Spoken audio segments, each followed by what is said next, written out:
Γεια σας, να κάνουμε ένα μαγικό. Έχουμε μία τράπουλα.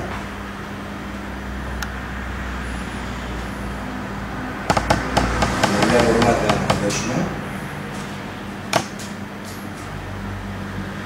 Και έπειτα να πάρουμε την τράπουλα, να συγκεντρωθούμε στο πρώτο φύλλο της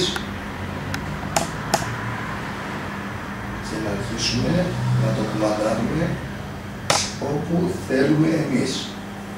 Να προχωρήσει, να φύγει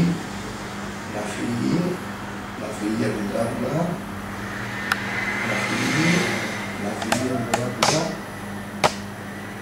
να φύγει και να το ξαναεπαναφέρουμε.